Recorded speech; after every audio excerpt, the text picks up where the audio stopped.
Hello, Briot. Hey Brian, nice to see you again, man. Nice to see you. Mm. So Briot is in India. I'm in South Africa, and we want to have a little bit of an inquiry into, we both come from a spiritual perspective, but also just from a perspective, maybe this first one will be from a perspective of what our current condition is, what's going on in the world, that we're both quarantined. How many days have you been quarantined now? We've been quarantined. I think this is day 5 now.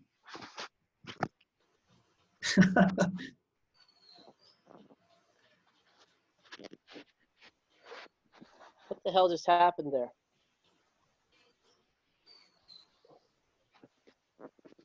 How many days? I'm sorry. About 5 days.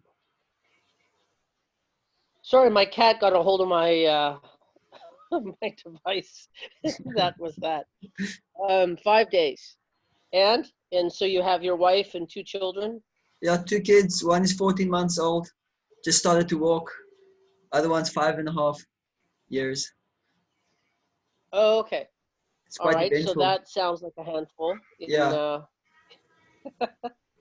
Okay, so if we hear some noises in the background, I will assume that's your children. yeah. And you should assume they're safe also, regardless of the sound. Yeah, I would believe they're safe. Okay, Bria. Um, okay, well, I just kind of wanted to start out a little bit, not jumping into any workshops and any great spiritual ideas or concepts or asking any questions. I just wanted to back all the way up to what is your take on what's happening around us? There's so much information and misinformation, and what we're left with at the end of the day is our ability to make sense of what's going on around us. Hmm. So just as an opening thought, where are you and where do you think that, the world is? And there's some pretty big questions looming. Yeah. Well, I think the hot topic is about the validity of this epidemic that they've called. And on the one Yes. side, you have people saying it's very serious and you have to follow all the stipulations, regulations. And on the other side, there are people that are saying that this is some kind of staged event, that something's happening behind the screens. This is just a smoke screen. It's not so serious. And that there's a lot of uncertainty about that. So I'm going to avoid taking a stance on either of those because it's a big divisive line. And I've seen how it divides friends and like people fighting against each other. So I think what's more of importance is not that, but rather that what is happening now and how we're going to deal with it, and that there's something happening that's beyond our control. For example, it doesn't matter whether it's the one case or the other. The fact remains is you're still stuck inside your house and it's a punishable offense if you leave. How are you going to deal with that? I think that's more Yes. important because that's actually what's happening now. And you don't have any Yeah. control beyond that. So it's more acknowledging where your sphere of control is and just doing what you can do for that matter. And in terms of information and Agreed. those things, I mean, that will go on social media regardless. So you can do your research and stuff. Most people, it causes them unnecessary anxiety to get into it. So I think for most people, they shouldn't. Um, I think and it doesn't really make a big difference at the end of the day. I think that's more where I stand for myself. So I'm just here trying Okay. to engage myself, taking this opportunity to do things which I otherwise would not be able to do, some nice things, and then just be there to support my family, especially the 2 kids who are taking it quite hard. They're very active. They're farm children, so they're not meant to be inside. So just trying to be Okay, with them and so do that. just a, just a couple things that you've brought up so far. Um, so is that dealing with the present. So we'll come back to that. The 15 days, or it's 15 days for us in South Africa, or it's 21 days, sorry, and it's 21 days for us in South Africa. I'm not sure for you, but you said something that I think is quite important, and you talked about that, some people think that we should just listen to the letter of what we're being told, and that there's other people that are speaking about that this could be a smokescreen, and there's a reality behind that, and therefore a bunch of agendas. But the more important thing that you've talked about is being divisive, and that's one of the divisive things that's occurring. I just wanted to explore the divisiveness for a second. What are just to go across the board a little bit of the landscape of how are you, because you're watching people, the effect of divisive information is having on people and having on families. So what more do you have to say about that? And just to kind of get a landscape of the things that are divisive, the information that's being brought forward, and based on how people want to interpret that, there is so much division out there. It really doesn't look like it's an accident. Yeah. So what have you noticed? And what do you have to say about divisive information? Well, it's definitely something that's well-known tactic of divide and conquer. It's easier to conquer smaller groups at a time than to conquer like a whole unified nation, which is why, for example, Germany has been so powerful um, since Bismarck actually unified all the tiny little German kingdoms, and then together they're extremely powerful force to be reckoned with even now. So that kind of that energy is still there. So it's a well-known power fact. and unity. Sorry, yeah, power and unity, exactly. So in a sense, then, like the powers that be, or whatever it may case may be, that they like to divide because then it's more easier bite-sized pieces for them to consume. On the other hand, like for us, or the principle on which this divisiveness works is because people identify with their mind and body as being the self. And when you identify with the body, it's called the false ego. In Sanskrit says the ahankar. And then the first thing that results from having an ahankar is aham meti, mamam meti, is this concept of I and mine. I am this, I am that, you are this, you are that. And then when there are differences, then there's me and there's you. And then I am man, you're a woman, I'm black, you're white, I am Republican, you are conservative. I am Subjective, objective, pro-life, they're you are all pro-choice. In this case, it would be I am pro-COVID-19, you are so whatever the other side may be. So it's all based on false identities that accepted, right? You're pointing to subject and object. It's separation from you, from your world, and people from each other. Yes. So is that okay? Yeah, and so then the thing your that, worldviews and paradigm or perspectives, they can change from time to time, and they do. And each time you accept or reject something, you are molding your identity in a certain way, your false ego. And then depending on certain false egos, certain people will group together. And other false egos, they'll group together, and then there'll be a clash because there'll inevitably be conflict of interest or disagreeing perspectives will be there. And then these other powers, because they basically fueling in the media and in the consumerist kind of society, this idea that I'm this body. And the way they fuel that is by fooling you that the way to happiness is through engaging these senses in this particular way, engaging them by eating a certain kind of way, intoxications, by sex particularly. All of these things increase body consciousness. It draws your consciousness towards the body and away from the spirit. And in this way, it's easier for these divisive things to work because people are completely engrossed in body consciousness. So one of the things, like when you were talking about that, there's a division.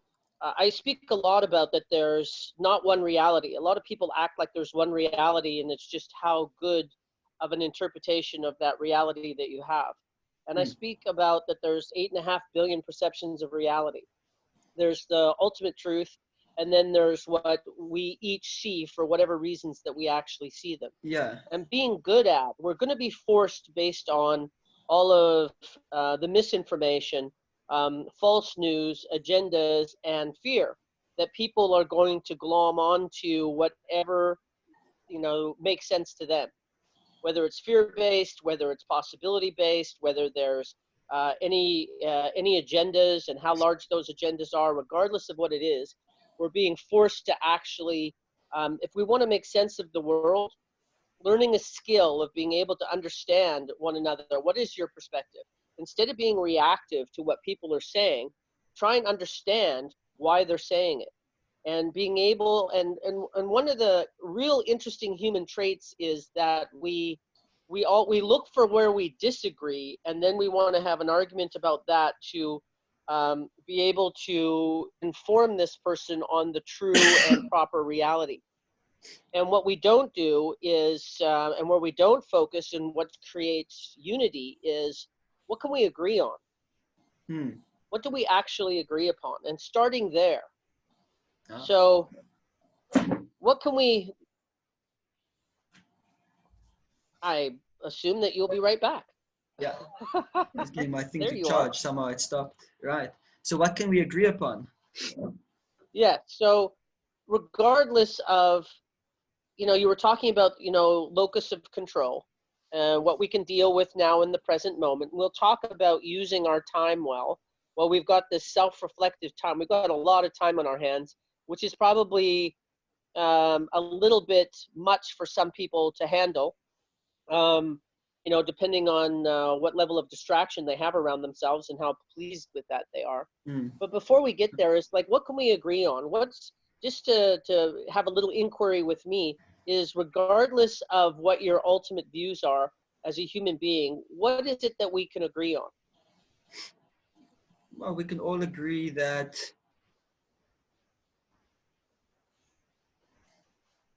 it's a struggle right now. That there's crises, there's things to actually look at. Yes. Yeah, but not just that, just the struggle being in your own home for so long. Just that. It's a challenge for everybody. I don't think anybody's That's true. excluded. Yeah. That's true. We can agree on that. I think to push a little bit deeper is that we all want to be safe. We all want to know what the truth is. And We have all some want to be certainty. making decisions. Go ahead. And have some certainty about, you want We to would know like some what's going on. certainty. We would like to be able to take care of our families. Hmm. We would like to get along with people. We would like to find people that actually agree with us, actually have a similar worldview. That we would like to know what, to start looking at what the options are for our future. Like there's, when you just take a look, I know I'm going outside of the 15 days, so I will come back. This line snaps back. But there are going to be some significant economic realities that are going to become more obvious when we get out of quarantine, obviously. But that we're going to, what is your take on the economical side of things? Well, they're getting pretty bad. I mean, I just read this morning that the last, I don't know what they call it, Moody. It's something to do with Yep. investments, and they were the last firm or whatever to classify South African economy as in junk status, which happened a few years ago, but this was the last kind of body. So that's pretty bad. And from looking at it, like, because I'm in India, I'm constantly checking the exchange rate because I'm oftentimes having to draw rands into rupees. And yeah, in the last 2 weeks, it's gone down pretty significantly. Yeah, well, that's really interesting that you should bring that up. So Moody's, that are, they determine the value of companies, and they determine the value of countries, and how safe it is for an investor. Yes. And yes, it's really interesting that Moody's, we were pending with Moody's for some time that they were going to downgrade South Africa to the next lowest one is junk bonds, or junk, not junk bonds, but junk, status. I'm not familiar with the term at this moment. I can't think of it, but it's and they've been doing that for months. I find it very interesting that in the middle of quarantine, and that this is really a convenient and useful time. I find that very interesting. Aren't they in quarantine? Who's in their office looking at numbers going, I find that very interesting. It's, Yeah, you know, speaking about not knowing where the world is and not knowing what's going to happen. And somebody just needed to downgrade South Africa in the middle of quarantine. We're a place where they actually might have, that's not good news, but I find it fascinating that they yeah. actually did it. Okay, so did anything come up for you about what we can agree upon in the process of, I really can't emphasize more that arguing is really not useful. Trying to convince somebody else of your way of thinking and sway them to that way of thinking is, we've got to get beyond that. Yeah, People have their perception of reality for a reason, and understanding that, like, sometimes in a crisis we're not going to have a dialogue. We're not going to go, what makes you think the building's on fire? You know, we're actually going to just act. Then in crises, sometimes you just need to act. And if you've got time to be able to, if you've got time to argue with people, then you've got time to understand them. So putting some effort into, because everybody's got a piece of information that's useful and good for the truth that slides into the whole. yeah, And being able, and we can't even have conversations about that. If start talking to people from a place of, if there's ever a need to try and figure out together and become a community or speak to one another, start from the place of what can we agree upon. Avoid the things that, don't waste time with the things that we don't agree upon. They're usually not the most important, and you don't need to start there. yeah, So unifying from the beginning. Okay. Anything that you want to say about that, or do you want to yeah. move on to the 15 days of what's in our control? I think ultimately is that we're all spiritual beings. That's one thing that we all have in common. Actually, everything else, you'll always find that there's one person at least that will not be able to fit into something that's agreed upon, because that's the nature of, being in a material kind of situation. So one can also see that the the soul is also being in lockdown inside the body. Since you took birth, you've been in lockdown inside this body. The soul has much more ability and potency than it's able to express now, because it's trapped within the confines of this body. So it's also in lockdown. And we've been in Okay. lockdown for so many millions of lifetimes. We've been accepting one body after another. So, Yes. so that struggle is also real. And that need to want to be free is actually coming from a spiritual level, where we want to be able to not experience things like suffering. We want to be able to experience things that we don't want to experience death, because it's actually not a natural thing, because the soul never dies, but yet we experience death because of our identification with the body. So that's actually not natural. So in that sense, I think Could you, one can draw principles from this experience and then connect them to that platform also. So I think it's nice kind of type of reflection. Is that loud? could you turn your sound up a little bit higher? Because I'm actually struggling to hear you, but I hear your little ones. Let me try to do something. It's all good.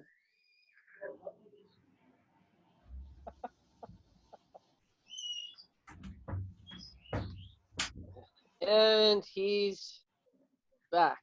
The joys of parenting. It's like that Okay, frequency so we're that really talking goes about, in. Yeah. I missed a couple words there.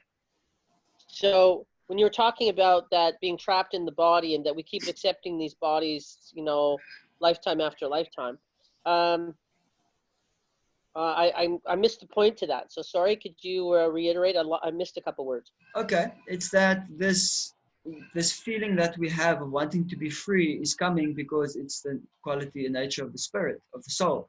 Yeah. And that in this current situation that we have, we can actually tie our experience with this kind of more physical experience with our spiritual experience of also being detained, like in the body. And I think in that meditation can become a bit more transcendental, where it can become an impetus of thinking a little bit more beyond And that kind of thought generally brings a lot of relief to, What are you suggesting about the meditation and about how can that freedom be created? is that in one sense, let's say I'm now a soul, I'm in this body. Or no, let's go to the quarantine first. I'm in this house, I can't go out. So then you can either freak out or you can resist and you can fight and you can try and go out and you could get arrested or whatever. Or you can just accept, okay, what am I going to do? How am I going to make a best deal with a bad bargain? Yes. He's like, okay, so I'm going to read some books, I'm going to do extra meditation, whatever the case may be. So the same way, having a material body is actually a bad deal. But now we have it, you have to accept it. So how am I going to make the best of a bad bargain? So I have this body, so how am I going to make best use of this now? So it's the same principle. Okay. So this what so that actually influences over your whole life. After this quarantine goes over, this mentality of thinking how I can make the best use of this life should be there. And what is actually the best use of the life? It's a good question to ask. Yeah. Okay, so just to be able to, so I'm not sure where to pick up from there, but I'm going to let you do that. Yeah. Just this thoughts in my head that I want to get it out. So starting with fear, that, you know, being able to, here you are locked in your house for the next X amount of time, and that if you're, and most people are having some level of fear experience. So just starting off with that, we can probably agree upon that most people are having some level of fear at this point. What is, what would your starting point be with that? And we're also talking about people that are novices, people that may be on a spiritual path, may not be on a spiritual path, and being able to speak to the broader audience where everybody can actually understand what we're talking about. Yeah. Where would you start in regards to fear? To fear. That fear is born from a sense of wanting to control. Yeah, you want to control. And the fact of the matter is that we don't have nearly as much control as we like to think. I mean, we can't even control when we have a bowel movement, when your body wants to go, when nature calls, you know, you gotta go. Maybe you can buy a few minutes extra time. Sorry? So how much control do you have, actually? But absolutely true. Yeah. So this creates a type of anxiety. So fear is brought from our fear that we're not. It's our body's thought that we're not going to be able to control. Yes. Okay. And that things aren't going to turn out the ways we want them to turn out. We've got our plan, and that plan is basically based on how we want to enjoy life. And we're on anxiety that plan's not going to happen because there are other people who've got other plans who conflict with my plans. So I've got to fight with them. And then also there's the material, there's the world itself, which seems to not want to be cooperating with my plan. Yes, my cat. Yeah. Okay. So, so because we want control, we have fear, and because we know we lack control, that we're actually being fearful. So people who are sitting at home and actually feeling fear about a lot of different things, what do you have to say about that? Sorry, my cat's just incredibly distracting at the moment. Yeah, I would say that, you know, just acceptance of whatever is happening now, like acceptance that you're in your house and this is going to happen, acceptance that you don't know if it's going to be 21 days or they might extend it for more because they could. You don't know what's going to happen to the economy. You don't know what's going to be like once your doors open up and you leave out. You don't know. So you just have to accept that I don't know. And if somehow you can get some information, then that's one thing. But the fact remains is that there's always going to be a certain amount of not knowing is going to be there. And there's going to be enough to unsettle you. And there's going to be things are going to happen that you haven't thought of, or that there's going to be surprises.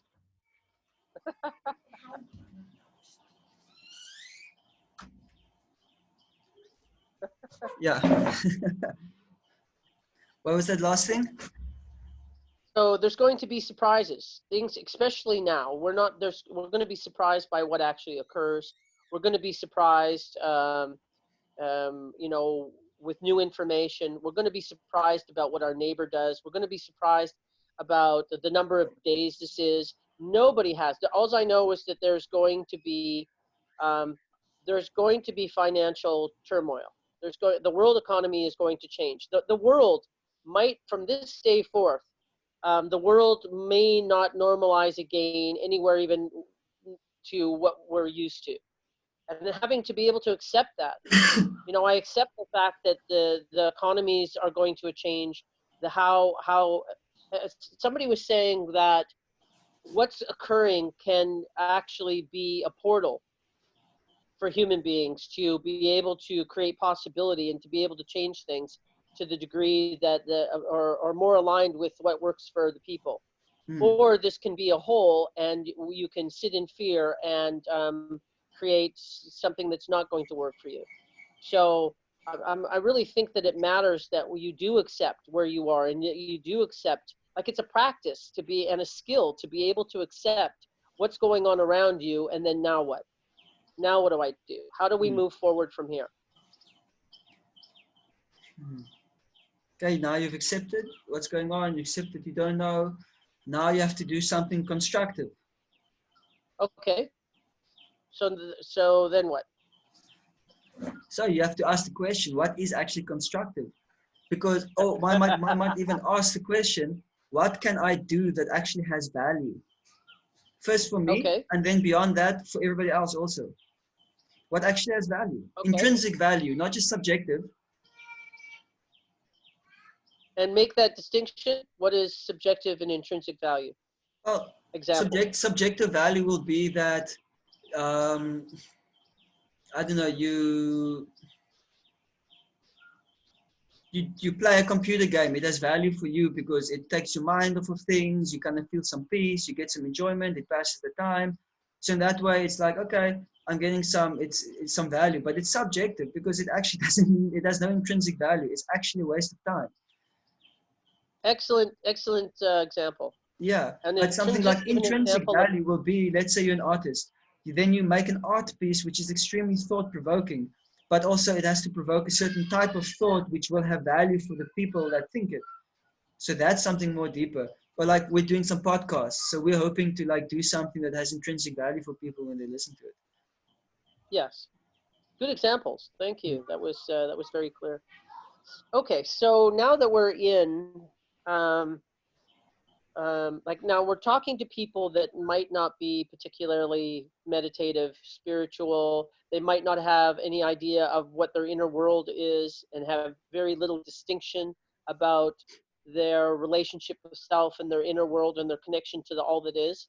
So what would you suggest in regards to, if people want to, and if that you're locked up for some amount of time and it becomes obvious to you that maybe you want to do some meditation or be self-reflective, somehow connect in a deeper way to yourself. If you have a sense of that, and I think a lot of people are having a sense of that now, it's been increasing over time, and I can't imagine that this time at home and these world events are not having people look at self-inquiry a little bit deeper. So what would you suggest as a beginning for people?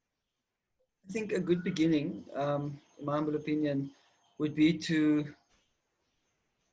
read some spiritual literature. And my personal recommendation would be to read the Bhagavad Gita, because the Bhagavad Gita is very concise. The Bhagavad Gita is very universal and it's not dogmatic. So, for example, in just the second lesson of the Bhagavad Gita, it says, Matra Sparshas Pikantia Situshna Sukha Dukada Agama Payoditas Tangstatiksha Bharata. I like to just throw the Sanskrit in there. It sounds nice. Yeah, so that everybody knows that was Sanskrit. Yeah. So what it means is that the appearance of happiness and distress and its disappearance in due course is like the appearance and disappearance of winter and summer. And one should learn to tolerate them and not become disturbed, or they arise simply due to sense perception, and one should not become disturbed. So after day, night comes, and one thing that's certain from when day comes is that there will be night again. But one thing that's certain of night is that there will be day again.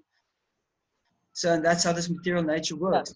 But all these differences, how we estimate what's good and bad, is actually just due to our sensory perception. But the soul is beyond that. So this is a powerful kind of meditation that's been offered, and it's something that everybody can Sure. relate to actually when they think about it, regardless of Okay. So faith or I'm creed. gonna reel you way back, Briat, way back. Right. And for the like, I've got um, some experience with Bhagavad Gita, and it wasn't my learning tool. That wasn't the place I learned from. Yeah. And so, in I love your interpretations of what you're saying. So that's all quite useful.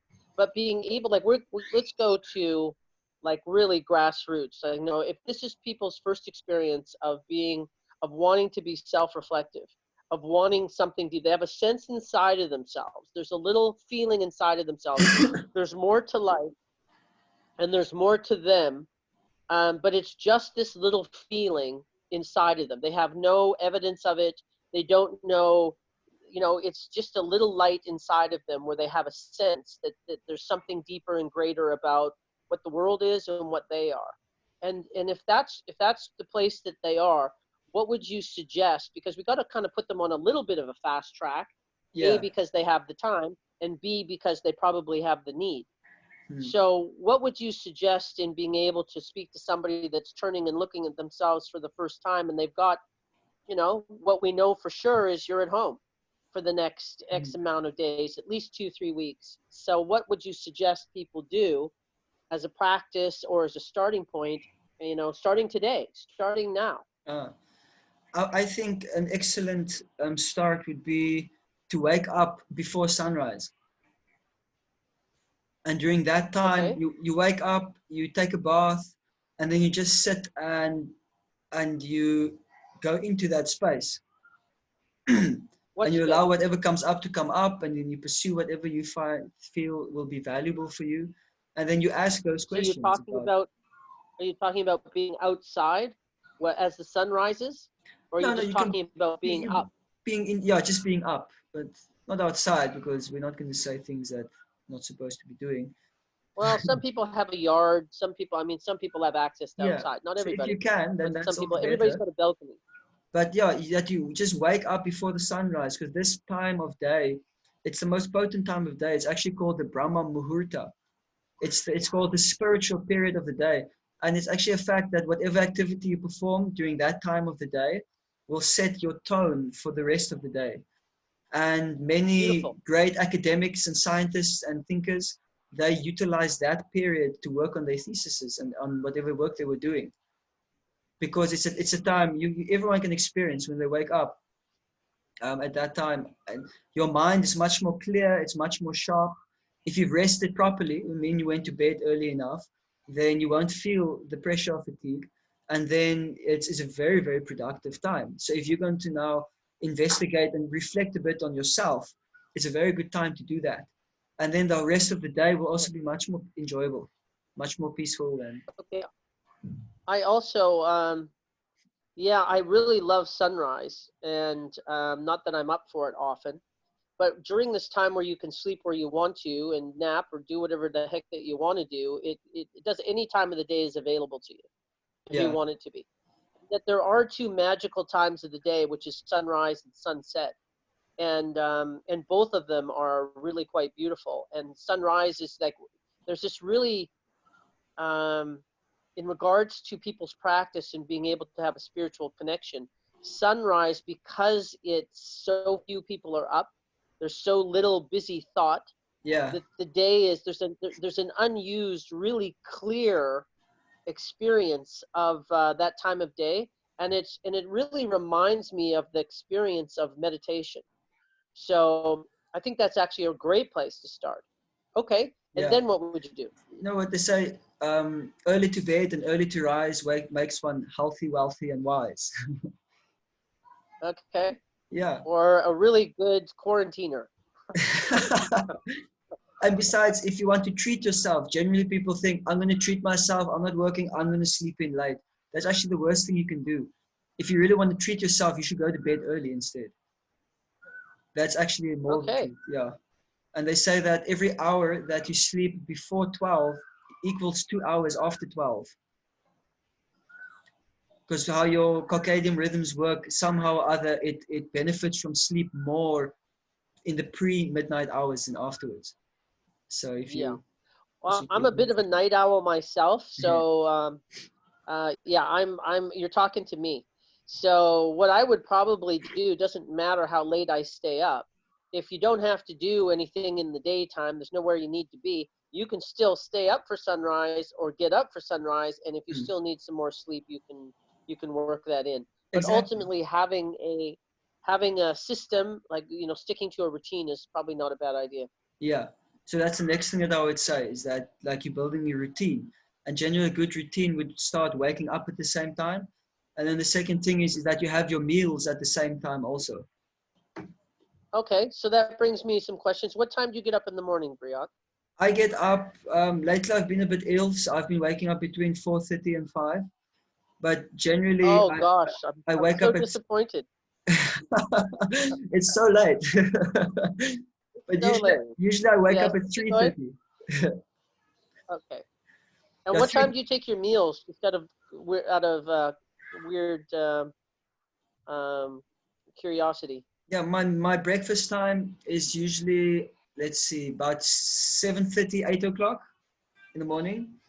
And then I'll Yeah, have lunchtime at 1. And then between 5 and 6 there'll be a dinner. And then I'm usually into beautiful. bed between 8 o'clock and 9 o'clock.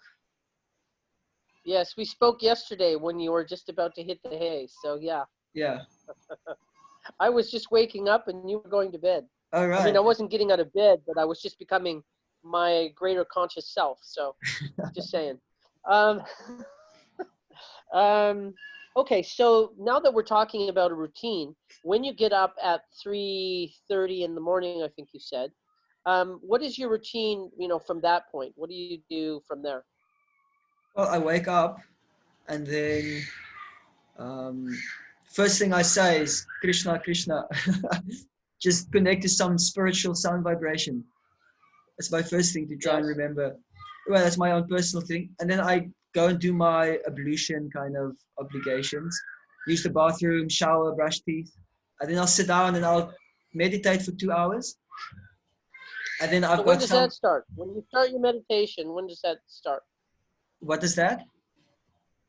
What time does your meditation start about? At about four The two o'clock. hours. That should be about 4 o'clock. Okay, Yeah. So then good job. it takes about, for me, about hour 40, hour 50 minutes. I do mantra meditations. So I'm chanting on beads and counting mantras. So I do Uh-huh. that for about, yeah. At 5 o'clock, I'll wake my son up because he wakes up at 5. And then my wife wakes up at 4. So then she starts meditating. But she's got the baby, so it's kind of like a day-to-day thing. But either way, for me, then I will usually finish by 6 o'clock. I'll be done with my meditation, and then I've got some deities that I'm worshiping. So then there's some kind of rituals that I'm doing in the morning time also. That takes about 40 minutes, and then What as time I'm, is it now when you do your 40? excuse me, Yeah, when you do your 40 minutes. yeah. What time is it at that point? Oh, then it should be about 20 to 7. Okay. So then, but in a normal day now, I'm talking about because I'm teaching at the school. So let's say now the quarantine is not happening. So in a normal day, then at 7 o'clock, then I'm with my family at the temple most days. Because we're living here in Mayapur, where a massive temple is. And then we're just observing some of the chanting and the dancing there in the morning. And then I'll come back at about 20 to 8. 8 o'clock, we'll have breakfast. And then there's time to get ready for school. And then me and my son, we walk together at school, which starts at 9 o'clock. Okay. Yeah. And then And one your o'clock, we've got routine, lunch. yes. 4 o'clock, school's finished, come back. So I spend some time with my boy because he gets back from school at 1. So I spend 1, 2 hours with him. And then it's having Yeah. dinner at about 6 o'clock, getting kids ready for bed. By 7 o'clock, 7:30, they're in bed. And then I have half an hour, 1.5 hours to do something and then go to bed myself. It's a full Okay. day. And then so in regards to people's routines during quarantine, and that we are talking about people that are, you know, some of them may be beginners. What are you suggesting about meditation? What's a good way to start meditation? And how much time would you suggest? And do you have any tips or techniques about what it is that they can do to be able to meditate? To be able to meditate. Well, I think one should first educate oneself about what meditation means. There are a few different ideas around there, and that ultimately, or actually, meditation means to focus the mind on some object. So meditation means you're meditating on something. Meditation doesn't mean Okay, so you're talking thinking about of an nothing. idea or a physical something? Yeah, every day people are actually meditating. Like you're meditating on making money, or you're meditating on getting a girl, or you're meditating on something, your car that needs to be Okay, fixed. So that's meditation. You're figuring out how to do it. But now you're trying, when you're actually sitting down meditating, you're supposed to direct it on something spiritual, something transcendental. yes. So as a practice, So give there's me like an a whole, example of what somebody, there's different types give of me an meditation example. around there. Like some people do Vipassana meditation, where they Yes, start by observing the flow of thoughts coming in and coming out without yes, becoming involved. So there's that kind of meditation. I practiced that myself before. There's even a type of yes. meditation where you start to take a little bit more charge of your thoughts and just directing them to a specific kind of goal. It's more advanced meditation. Or there's Okay, also yes. like yeah, it's like Which is mindfulness, almost, this it's kind kind of of like thing. affirmations. Yeah, there's affirmations, which is more like a psychological thing than spiritual, but it counts as a meditation So I'm where thinking you can about, have certain I'm speaking affirmations that about you recite. Excuse me? when when you talked about directing your thoughts to more specific things. Yeah, Is, you know, I kind of equate that a little bit to affirmations, is that you are directing your thoughts in a direction of what you want to feel yeah, in that. So it's like an affirmation. There's a particular kind of information that you want to have in, that you want to take in, or that you want to focus upon. yes, yes. So there's those things can happen. And then there's Okay. also where one meditates with sound, where one recites some Yes. mantras and then one just focuses the hearing senses on hearing the sound vibration. And then that is the Yes. meditation. And if the sound and that the sound vibration mantras, they hold an inherently spiritual quality. Like people will chant Om, Om, or something like that Om Namo Shivaya Namaha, or Om Narayana Yeah. Namaha. The simplest, Yeah, the simplest mantra that I've heard was people learning to meditate, and they gave them a mantra of saying over and over and over in their head or aloud, was the number one, one, one, one, and I really like that for people that are just beginning, and it lends itself when you when you allow yourself, like, one, you know, being able to say the same thing and having a frequency of something, and the fact that, you know, having the experience of oneness, that you are one, you're one with yourself, you're aligned with yourself, you're aligned with all that is, which is oneness. And but they just started people off with the number one, and saying that over and over and over again, and it virtually keeps their mind focused and busy on doing something, and there's a frequency, vibration, sound that goes with that, that leads into greater things. But it really worked for a lot of people. So if you like mantra, I think that that's particularly for the beginner, I think it's a pretty good one. yeah, that's very interesting. I haven't heard that before. Hmm. So then what? So then, so there's, in regards to meditation, my experience is that we spend so much time. This is how I talk about meditation for beginners or people who struggle with meditation, is that we spend so much time in our intellect. We're having this little conversation in our head. There's which is referred to as the inner dialogue in some circles, and that we do our reasoning there. Terence McKenna said 60% of the time you're thinking, and 40% of the time you're being thought. So there's some automaticness going on in your head as well. And what's also weaved into that inner dialogue is our negative bias. What's wrong with me? What's wrong with them? What's wrong with it? And all the reasons why it won't work out. So there's a lot of confusion, negativity, and automation in what's going on in our inner dialogue, and it's very distracting, and it can take us down tunnels that are, the more stressed we are, and the more we let our inner dialogue spin, the more stressed you actually become, and the less connected to self you are. So what I tell people is that we want to separate from, putting our focus, our drishti, our focus on our inner dialogue, and you want to be a human being. So you want to go to experience and being able to just feel, being in your body, just to feel actually, and having no thought. And the second you have a thought, it's like a telephone conversation you no longer want to have. You don't listen to it. We're addicted to listening to that conversation like we're really solving something, we're really doing something. And I teach people just to hang up the phone, mid-sentence. You start having an inner dialogue. The second that you realize that you're speaking to yourself, that you hang up the phone and you go back to experience. You come back to your breath. You come back to some of the breath works. Almost all disciplines of meditation start with breath as a meditation technique to be able to have you experience yourself. It takes you out of your head when you're experiencing your breath, and you keep refining that experience of your breath.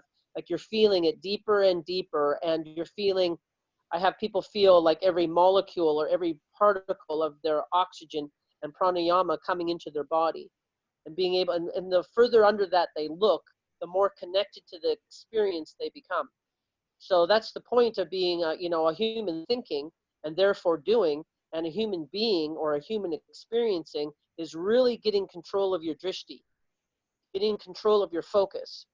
And that's the rub, is that people don't know that they are not that conversation, and they don't know that they can actually separate themselves from it and come to experience. And if they have a couple moments of it, it's always rejuvenating. You always are more aligned with who you are, and it's kind of taking a download of who you are. There's a download of you that's coming to you in every moment. It's an aligning experience of you. It's deep, profound, and rejuvenating. And that we're so busy, as long as you are having an intellectual conversation with yourself, listening to that inner dialogue, it's kind of like you buffer that download. So being able to stay in the moment with yourself, as long as, like, spending some time where you can just be with you, is really counteractive to that inner dialogue and that spinny, non-connected and fearful experience that people can have. Anything you want to add to that? It helps a lot to know what's happening inside yourself, because True. if otherwise you just continue living life and these things are going on and you're acting on them, but you don't know what you're acting on.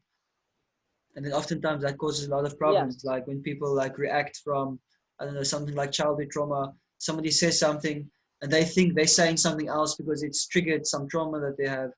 But if you've done this process, you'll be more aware of these things that are inside yourself. So when you're feeling it, you understand that, okay, this is actually what's happening, not that. Okay, this is very much a step 2 for me, in the sense of meditation is kind of the first one, and being able to have an experience of self and being able to break away from your human condition and intellect and being a human thinking and whatever's going on in your inner dialogue, to just being able to experience self and see, and by not thinking and by experiencing. It's not no thought. It's not just nothing. You're actually experiencing self, which is a full experience. Experiencing self in the moment and feeling your breath isn't nothing. It's absolutely full and vibrant and fulfilling.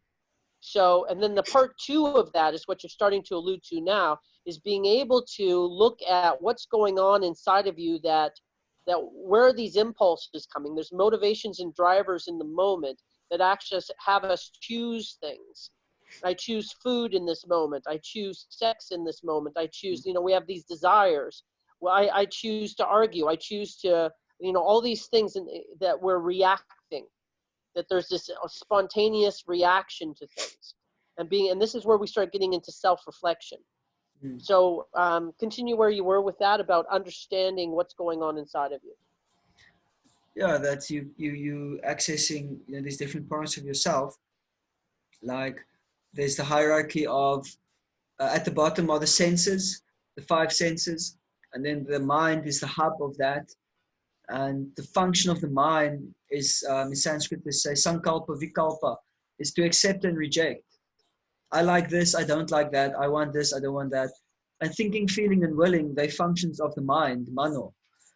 And then above the Say mind, those again. You're breaking up a little bit as well. So repeat the three things again. yeah, thinking, feeling, and willing. Willing. Willing. Yeah, Uh-huh. these are functions of mano, of the mind. And beyond, above Give me that an is example of willing. of willing. It's just that you have a will to do something, and that you Yeah. exert your will into the Okay. world. So that's actually Which a is a force. function of There's the a mind. force. Yeah, and then Yes. above that is the buddhi, or the intelligence. But intelligence is different than IQ, kind of, you know, being intelligent that you can study science or something. This is different. This intelligence, the buddhi, the function of it is, or one of the functions is discrimination. That you can tell one thing apart from another. And the finer your intelligence Yes. is, the more you'll actually be able to peel the layers of reality and distinguish two different things from one another. So I don't know if that's maybe a bit of an If ethereal I can concept at this interject, point, but it's the ability to look yeah, if I and can interject. understand, this is my mind acting, this is my senses acting, being able to identify this is this, that is that. Whereas when you're on the mental platform, which most people are at, they don't know that actually they're conducted by their mind, because they don't have a sufficiently developed buddhi or intelligence to be able to understand this is my mind speaking. They think this When is you me. speak about the Sorry? when you speak about the intellect, and the greater intellect, it's a higher frequency of intellect. The thing that comes to mind for me is the experience of knowing. There's an intellectual experience of knowingness. Is that does that resonate with you? With knowingness. You elaborate a little bit on that? Having the experience in your body that, and he's back. That's better. Um, that there's a when you were talking about that there's a greater um, intellect, is that it's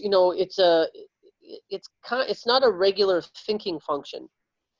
It's like, when there's a place of knowing. I know me. I have a sense of knowing of me.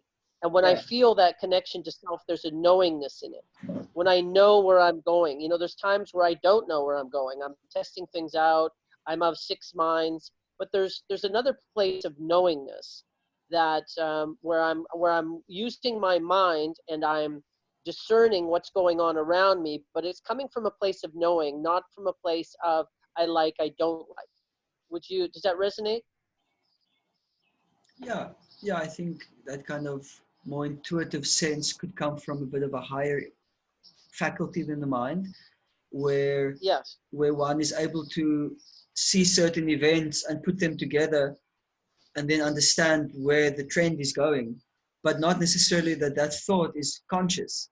That can happen on a subconscious level where that thinking is going on, Uh-huh. but you're feeling that this is where it's going. That's the intuition. But that thinking is going on somewhere, but you're just feeling the result of that thought. Like this is going to Okay. happen. So I'd also include into that, because you're pointing to something else now. So knowingness is a place where I'm in a place of knowing. I know exactly what I feel and where I'm going and what I'm doing. And it's beyond my intuition. And then intuition is also part of that as well, is that while I'm feeling something, I feel I need to go in this direction. This feels right for me.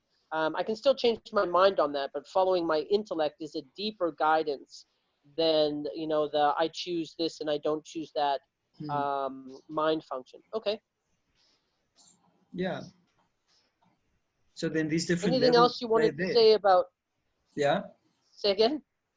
It's just that these Anything different else you levels are wanted to there. say about people understanding what meditation is and what's going on inside of them?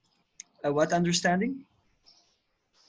Meditation. So you said that it would be a good idea for people to know, to understand what's going on inside of them, what's going on inside of them when they're meditating. All right. Anything else about that?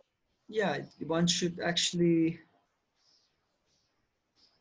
read something or ask somebody. Generally, like in the West, the idea is that I can do everything by myself, that I can figure something out by myself.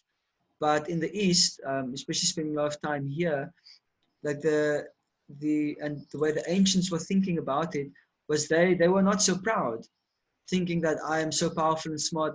Instead, they were just humble and said, you approach an elder and then you just ask them, because they've already spent like a whole lifetime thinking about these things. So why don't I just go to them and stop wasting time? And I can take whatever they've done and just take it further. And then I have more to offer my No, next generation. So the I, principle I've is to approach somebody that knows and then and inquire from that or from them, instead of trying to sit and yeah, figure out I've your own thing. Because there have been very things going true. on for hundreds and thousands of years. There have been meditation has been going on. So why not just connect to that, and instead of now trying to fabricate your own thing? Sure. It's my suggestion. I, uh, I'd have to agree is that I went seeking knowledge. I went and read everything I could get my hands on, whether it was Buddhist or whether it was yogic philosophy, or I looked in a lot of places, and what I learned, even just from books and being able to match on what they were saying to my inner experience, being able to experience the distinctions they were making, I don't think I would have, like, just realizing I had an inner dialogue. I was so much my inner dialogue that I really thought I was completely integrated. There was no way that wasn't me. Yeah. And because that was my greatest sense of me, is what was going on in my head. And out of reading a lot of material and started to look, I was like, I was able to learn so much. Like, I don't think I would have learned that in a lifetime. The things that I learned from a couple years of dedication of just looking to understand and increase my experience of self and knowledge. I don't think I would have figured what I know now. I don't think I would have worked out on my own in this entire lifetime. So it really is. There's a saying that says, "It looks like I can see so far because I stand on the shoulder of giants." Yeah. Is that there's just so much material out there that is so. I wouldn't have worked this out. I would not have worked out what I know now on my own. I know I just wouldn't have. Yeah. So that's a very good point. Yeah, and throughout the ages, on the various places on this earth, many very powerful and spiritually realized individuals have come to leave behind these things for people like us that want to find out these things. So we should take advantage of these things. Absolutely. And then, yeah, in And you'll different find cultures your and way. traditions, I mean, all of them, they have these because spiritual truth is one. There's no this truth and that truth. So that means anybody who's an actual spiritual teacher, that they should all have agreement amongst each other. There can't be like disagreement between this truth and that truth. There's only one truth. So and if you look at the different cultures and one really looks at it and understands them properly, like the spiritual teachings that happen, then one can see the oneness amongst them all. Like, for example, this comes to mind, is like, let's say the teachings in the Bhagavad Gita, and you compare them with the teachings of Christ, and you compare them with the Islamic teaching, they're all teaching the same thing. yes. But they're teaching have it different differently words. according to time, place, and circumstance. It's being presented differently, but it's the same truth. Yes, So, but there's different rituals, there's different words, there's different practices, but they're all talking about the same things. It's nuance because they're yeah, all talking about the same human condition. yes, So, and I've studied as many of these as I possibly can, and to be able to glean what really works for me from all the works. So it isn't about one set of work. That's definitely for sure. yeah. So Okay. that's very nice. And If so you for keep an people, open mind like that, then you can really strengthen your buddhi, your intelligence, because your intelligence is strengthened by spiritual knowledge. That's how you make it sharper. yeah, And yes. as you by and To yourself, me, you experience that by acquiring this knowledge or more knowledge, you're actually able to discern that I'm completely in my mind. Which before you could not see that, is because your buddhi became sharper, because you were actually yes, absorbing spiritual knowledge. yes. So you had that I experience. don't know for you, but could we just name for, because if people are at home and they have their handy internet, um, what kind of, like if they're seeking knowledge about meditation, they should do that. And whatever resonates with them will resonate with them. So I think that one's pretty easy. In regards to self-reflection, like I'll give a couple examples of what it is that I found really useful is, well, Buddhism was certainly probably the first place that I really learned a lot and was quite useful. But also the Sufis, a lot of what the Sufis had to say, certainly what Rumi has to say, um, is quite useful. Um, is there any other disciplines that you can recommend to people to explore because it was useful to you somewhere along the way? Yeah. So should I just say the type of things that I kind of encountered in my personal life? Yeah, but yes, but the like try like a very short indication of the ones that you chose, Ah, and but more important, like just not have that be more like having people make their own choices. So I anything see. outside of what your normal teachings are now. So Mm, what's extra, and then also the ones that you chose. yeah. Well, I think that I was raised Christian, so I took a lot from that. I like the practices of dependence on God and yeah. And then when I went into university, there was obviously a lot of issues I had with that because of the kind of the organizational kind of part of the church and things. Anyway, and then in university I got into a practice called Hermetics, which is some kind Yes, of it's ancient Greek. Egyptian occult practice, which is where I learned how to Okay, start meditating. And they also okay. have these reflections, which is Hermetics. basically Hermetics, yeah, god of Hermes. Hermes is the god of Yes. knowledge in Egypt, yeah. I think it's Egypt. Is that okay? I thought that was Greek because it was Hermes. So I didn't know Hermes. Hermes was borrowed from the Egyptians. I think it came from there. It might have come. I might be mistaken, but the I practice don't is know. what the practice is that it has these aspects of reflection where you're looking at, they call it the black and white mirrors of the soul, which is basically looking at your good Yes. and bad qualities. Then they have you have psychic training, they called it, which is just learning how to become acquainted and control your mind in gradually incremental stages, where you can also get to Quick make your question. mind. Eh? Quick question. Yeah.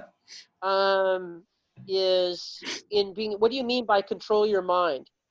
That could be very confusing for people. So what do you mean Yes. by controlling your mind in the Hermetic It's discipline? that What did you learn? you What let do your we mind mean do by what you want controlling it our to mind? do.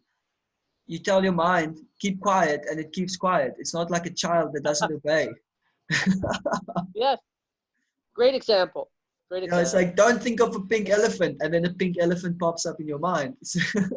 I just Yeah. told you not to. So what can I do? I'm a mind, you know. It's what I do. It's like Okay. so you learn that, and then there's also the physical aspect of diet and routine and exercises that they do. So they're incorporated In mind, body, Hermetics, soul is a kind of. diet. Is a diet evolved? Yeah, yeah. They were talking about in the teachings about certain physical to make your body physically strong. Because if you're going to make your Wow. mind Okay. strong, your body also has to be strong. You can't neglect that part. Makes perfect sense. I Yeah, just so I didn't know like that that. a Uh lot. huh. And where I was at in my life then, it helped me a lot. Because at that point, I was actually having nervous breakdowns. And then Okay. I just stopped taking 10 years worth of prescription medication, Ritalins, Good for and you. these kind of things. So that really, I was in a bit of a messed up state. But this really helped anchor me and kind of helped me go into there in the mess and kind of see what's going on. So I got a lot of value And from that. Sorry? got you connected to you. Exactly. Yeah. And that really set me then on my path then from there. And then after that, I really, what I'm practicing now is Krishna consciousness, which is the path of devotion, bhakti yoga, which is just dovetailing every single thing you do in your life as a offering of devotion unto God. So then everything you do becomes a meditation. Your whole life is a your whole life is an offering. Every breath you take becomes an act of devotion. Yeah. The question I have is that, so bhakti yoga is being devotional in everything you do in your day. Yeah. The thing that comes up for me um, is an easy way to say that is that everything that you do in that day is devotional to creation. So are you virtually experiencing life from no matter what you're doing, chop wood and carry water, is that from a place of sacred, From a place of sacred. You're of having a sacred. sacred experience of the moment no matter what you're doing. Yeah, a large aspect of devotion is intention. It's like when you're doing something, why are you doing this? Are you just doing it for yourself? Or are you just doing it for another person? Or are you doing it for God? And then it's like kind of, it helps to understand a little bit of things. Like, for example, um, I'm a husband, so I have certain duties towards my wife and my children. But now when I'm serving them, why am I serving them? Am I just trying to please my wife or and the kids so they'll be happy so they won't disturb me? Or I want them to be grow up to be good Or because kids it's so your that I can duty. be proud. So that's more egocentric. Or is it because this is my duty right now and it actually pleases God when you do your duty? So I'm going to do it because it's pleasing to Him. So you're still doing the same Okay, thing, but so your intention is different because your intention is so actually is to please duty, God with what you're doing. a lot of people feel like their duty is different than what it is they want. And that duty can feel like, well, something that's not aligned with me. Yeah. I'm doing my duty because I have to. Is that what you mean by duty? Yeah, and yeah, exactly. And but the problem with like going with what you feel aligned with is that what is that alignment with? That's generally that alignment is with your mind, and your mind doesn't want to do something because then there's Uh, resistance and you don't feel good about it. But that's on the mental platform. But duty yes. is beyond that. Duty is that you've got something you're supposed to do. Like for example, I have to take care of my family. Sometimes I don't feel like dealing with my kids or sometimes I don't feel like dealing with, let's say my wife is having a tough time, but it's my duty to do so. So I put that aside, regardless of how I Yes. feel about it, because there's something higher than just me. I'm not the one in the center. So, So so, so I think is duty your can obviously be misused, which it does be misused. For example, a husband becomes abusive, and then there's kind of this duty. But so then there's that aspect of it also. But we're talking about it's called dharma, is the word in Sanskrit, which actually means intrinsic a nature. gift? Yes. Yeah. Just a thought about that is, I want to make a distinction, and I want to see, I want to learn something here. So Right. is that there's a lower frequency of duty where there's the time where I don't want to. When I'm in my lower frequency and I don't want to do stuff because I don't feel like it, Yeah. is one relationship with duty.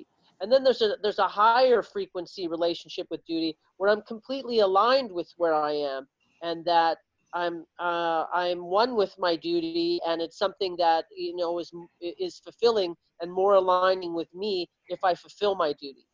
So I think, is that resonate with you, That or that do you have is a true. distinction? That is true.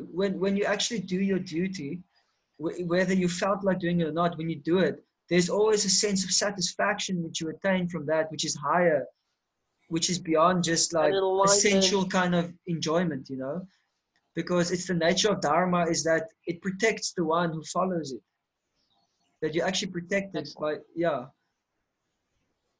So we've been on here for some time. yeah, So I just want to I want to go back to that. People are at home. They're in quarantine. They may be just newly on their journey. This might be the first time that they're looking inside or even wanting to. Um, so just to speak directly to them, because there's been lots of knowledge and lots of things that we pointed to that I think is completely relevant. Is there anything that we wanted, come back down to basics and just speak to where people are and what they can do to be able to, if they feel a yearning or an interest to start connecting with self, and that they do feel like there's something deeper to who they are and to and their experience of what the world could be, that where can we direct them and what to do over the next, how many days? Um, Start with a good routine, stick with something that you can maintain. Wake up early, eat at regular times. Um, Also make sure that if you are staying with other people, that you get some alone time also, that you're not in each other's faces all the time. And pick up some kind of practice of meditation, even if it's just for 10 minutes a day. Commit to something, and it'll benefit you a lot. And take it easy, slow down a bit. Don't take things too seriously, and just get to know yourself a bit better.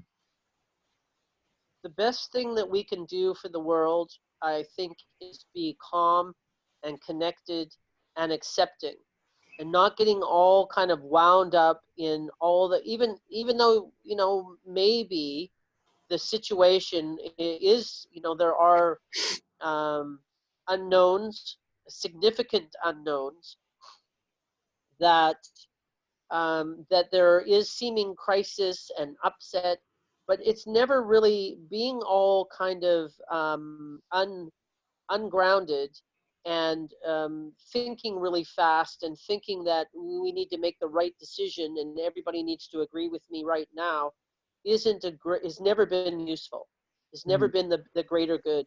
The more that if you can just stay grounded, and the sky is blue and the grass is green and water is wet, Mm. and having a much simpler view of, like, slow things down, stay grounded with you, and do what seems obviously the right things to do. And then lastly is that when you're having conversations with people, and if people disagree on fundamentals, always go down to what can we agree upon. Mm. What can we agree upon? What do we all agree upon? And the more that you can agree upon, action will derive from that. Mm. And just having a meditation is just that it's so delicious. The time you spend with yourself, and the more that you can connect with you, it opens up this entire world of when you go to the spa, for example, and being pampered, and that you feel good in your body and you feel aligned and connected to a degree. Meditation is like that. It's completely rejuvenating. It's a full experience. You are experiencing yourself in the moment fully. It's not just sitting in nothingness. You're not having no thoughts and then just sitting there in neutral. You are feeling, you're experiencing what it is to be conscious, to be looking from your consciousness and looking at the moment and experiencing self, usually through breath. Mm. Other than that, I think that that's a really good start. What do you think? Yeah, it's a good start. Start somewhere. Start somewhere which is not feeling too overwhelming for you, something that seems manageable to you, and that's a good start. It's just to start somewhere. So I think what we're going to do moving forward is that I think that we maybe will do some very short things for people that are beginners, Yeah. like we can do some meditations and guide people through them that are short. I think we can have some yogic philosophy type conversations for people that are looking for a deeper inquiry, and start to stretch people a little bit that are they're on their path, and that they would like to acquire more knowledge, and maybe we can assist with that in some kind of way, That sounds and that we're fantastic. open. If anything's good out there, please send it to me. I would like to see what people are listening to that's actually working for them. Yeah. Okay. Well, Briat, this seems like an ending to session number 1. I have no idea how long it is, but probably longer than I think. And but I really enjoy your company, and love all the things that you have to say, and that we can look at number 2 in the next day or so. Yeah. Thanks, Brian. I appreciate the conversations Thank too. you. Till next time. Yes. Right. Until next time. Haribo. Bye bye.